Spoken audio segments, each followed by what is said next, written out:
Така че с този зелен екран вече супер става, защото винаги с Chroma Key може да си го премахнеш. Така, значи натискаме Save. V2, като версия 2 го цъкам и Publish. Ето тук цъкаме на Image, PNG, Export.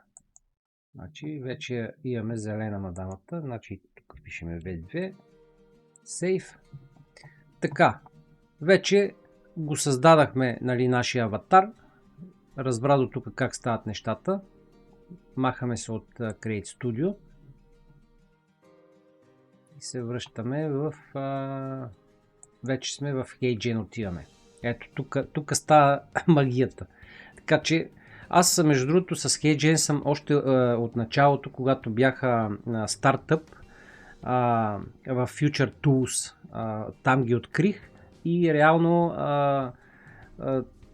бяха безплатни тогава и викам, нали, чакай да ги видя какви са, какво са, и нали, беше много такъв опоскан софтуер, но имаше зачатъци, нали, да правят хубави неща и вече няколко години откакто се разраснаха, вече те са лидери за видео аватарите.